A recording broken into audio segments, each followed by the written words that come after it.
मित्रों, आज हम वन नेशन वन इलेक्शन यानी एक देश एक चुनाव के विषय के ऊपर जो राष्ट्रव्यापी जन जागृति अभियान चल रहा है, उसी सिलसिले में आज हम यहाँ गुजरात की धरती पर अहमदाबाद में आए हुए हैं और यहाँ पर इस विषय पे वन नेशन वन इलेक्शन पर आना एक और अद्भुत और सुखद संयोग उत्पन्न करता है, क्योंकि आधुनिक वन नेशन के आर्किटेक्ट यानी एक देश के आधुनिक स्वरूप के भारत के आर्किटेक्ट सरदार वल्लभ भाई पटेल इसी भूमि के थे और इस वन नेशन को इस अमृत काल में नई ऊंचाइयों तक ले जाने के आर्किटेक्ट यानी उसके शिल्पी हमारे प्रधानमंत्री श्री नरेंद्र मोदी जी भी इसी धरती से हैं।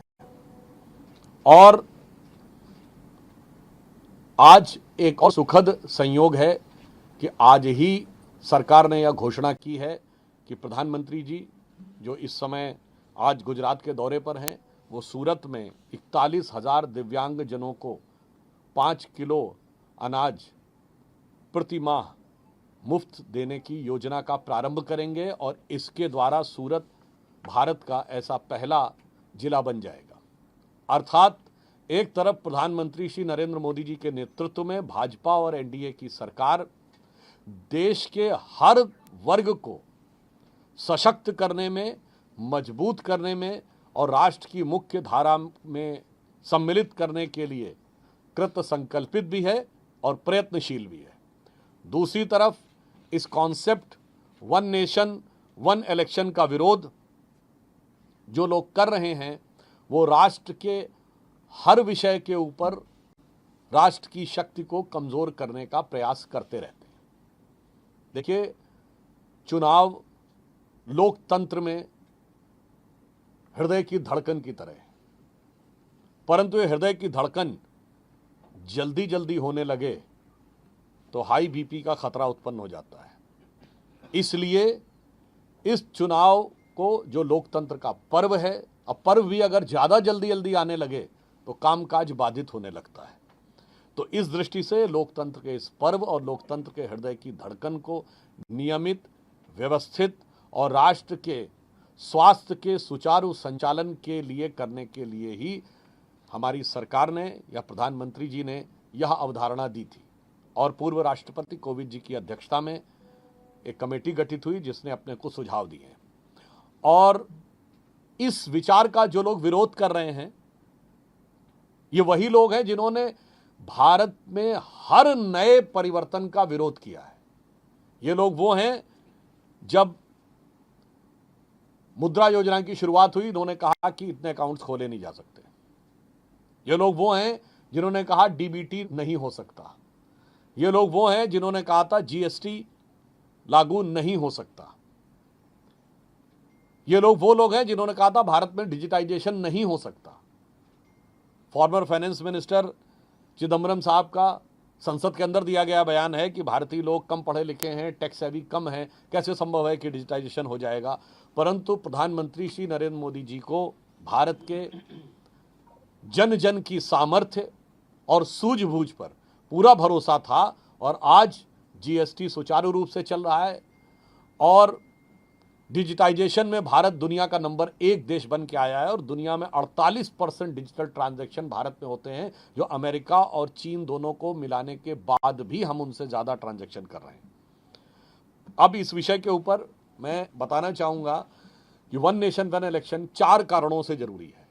नंबर 1 फंक्शनल, व्यवहारिक reason, number 2 political, number 3 constitutional और नंबर 4 सोशल।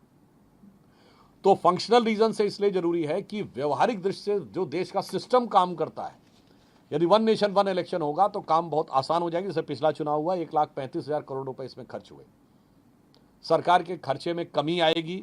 एक स्टडी के अनुसार जीडीपी में 1% तक का ग्रोथ हो सकता है यदि चुनाव साइमल्टेनियस होना शुरू हो, यानी साथ साथ होना शुरू हो। जो हमारे सुरक्षा बल लगते हैं चुनाव के समय, मुख्य रूप से उनका दायित्व लॉ एंड ऑर्डर संभालना है, ना कि चुनाव करवाना। तो बार बार जो उनको इस कार्य में लगाना पड़ता है, उससे हटकर एक बार वो इस कार्य को संपन्न कराने के बाद अपने दूसरे कार्यों की तरफ ज्यादा प्रोडक्टिव होकर देश के लिए काम कर सकेंगे। तीसरा कि उसमें जो सरकारी कर्मचारी काम करते हैं, जिसमें प्राइमरी स्कूल के शिक्षकों से लेके भिन्न भिन्न विभागों के सरकारी कर्मचारी, उनको भी एक बार काम करना पड़ेगा। इसके बाद वो मूल रूप से जो उनका काम है उस पर वो ज़्यादा फोकस कर सकते हैं। अर्थात फंक्शनल दृष्टि से भारत की एक पूरे सिस्टम को बहुत बेहतर और सुचारू रूप से चलाने में यह one nation one election role play कर सकता है। दूसरा है पॉलिटिकल। देखिए, प्रधानमंत्री जी ने भी ये बात कहा कि यदि एक बार सारे चुनाव हो जाएं तो हमारे यहाँ जो कॉन्स्टिट्यूशनल परिभाषा है वो क्या है, गवर्नमेंट का मतलब सेंटर और स्टेट दोनों है। किसी भी पार्टी की सरकार हो राज्य में, एक बार तय हो जाएगा कि ये मुख्यमंत्री रहना है तो 4.5 साल सब मन लगा के काम करेंगे। प्रधानमंत्री जी ने कहा कि भाई मैं भी राज्यों के साथ मिलकर देश के विकास को आगे बढ़ाना चाहूंगा, मगर जब बार बार चुनाव होते हैं तो चाह कर भी कोई राज्य सरकार हमारे अच्छे काम का भी समर्थन नहीं करती, विरोध करती है, और मुझे भी उस राज्य में जाकर उनकी कमजोरियां बतानी पड़ती हैं। अब यदि चुनाव एक ही बार में हो तो वही कमजोरियों को अकेले में बताकर और राज्य सरकार भी ईमानदारी से उस कमजोरी को समझकर सही ढंग से काम कर सकती, चाहे किसी भी दल की सरकार हो। तो पॉलिटिकली ये देश की व्यवस्था के लिए बेहतर होगा। और एक और भी बात आप समझ सकते हैं कि जो लोग ये कहते हैं कि एक राज्य में एक साथ होने से क्षेत्रीय दलों को नुकसान होगा, तो यहाँ पर मैं स्पष्ट कर देना चाहता हूँ कि 2019 का लोकसभा चुनाव था, लोकसभा के साथ ही उड़ीसा, तेलंगाना और आंध्र के चुनाव हुए, तीनों जगह गैर भाजपा सरकार बनी और हमें 303 सीटें मिली। 1999 में महाराष्ट्र में एक ही दिन चुनाव हुए और लोकसभा में हमें 10% अधिक वोट मिला विधानसभा के मुकाबले। तो ये कहना भारत के मतदाता के विवेक पर प्रश्न उठाना है। तीसरा है कॉन्स्टिट्यूशनल। संवैधानिक दृष्टि से अगर कोई ये बात कहे तो मैं सिर्फ ये कहना चाहता हूं, संविधान निर्माताओं ने जब भारत में लोकतंत्र की कल्पना की तो उन्होंने तो नहीं कहा था अलग अलग इलेक्शन होना चाहिए। उन्होंने तो एक साथ ही पूरे देश में चुनाव की बात कही और 52 से लेकर 67 तक एक साथ चुनाव हुए। तो यदि कोई व्यक्ति इस पर संवैधानिक प्रश्न उठाता है, इसका मतलब संविधान निर्माताओं के मूल मंतव्य का वो मजाक उड़ा रहा है। दूसरा, एक दूसरे ढंग से constitutionally one nation one election लागू है। कोई एमएलए या एमपी की सीट बीच में खाली होती है त्यागपत्र से अथवा उसकी मृत्यु से, तो एमएलए और एमपी का जो चुनाव होता है वो शेष बचे हुए टेन्योर के लिए होता है। ऐसा नहीं होता वो कहता आज से मेरे 5 साल शुरू हो गए, नहीं, वो बचे हुए कालखंड के लिए होता। मैं स्वयं जब पहली बार राज्यसभा आया तो स्वर्गीय श्री अरुण जेटली जी की मृत्यु से जो सीट खाली हुई उनके देहावसान से, तो मैं बचे हुए टेन्योर के लिए आया था। बहुत सी ऐसी चीजें। इसका अर्थ क्या हो गया कि संवैधानिक दृष्टि से एक डायमेंशन में इस समय भी वह व्यवस्था लागू है। तो राज्यों के स्तर पर लागू करने में जो लोग कह रहे हैं कि कॉन्स्टिट्यूशनल प्रॉब्लम है, वो हमारे कॉन्स्टिट्यूशनल फोर फादर्स के दृष्टिकोण का भी अपमान कर रहे हैं और आज में जो व्यवस्था है उसे भी स्वीकार करने को तैयार नहीं दिख रहे हैं। और इसके साथ साथ एक ही बार में सारे इलेक्टोरल रोल हो जाएंगे जो सारे चुनावों के लागू होंगे, तो चुनावी प्रक्रिया को भी और बेहतर बनाने में इस बात में सहयोग मिलेगा। और चौथा पॉइंट जो मैंने कहा सोशल, वो सबसे महत्वपूर्ण है।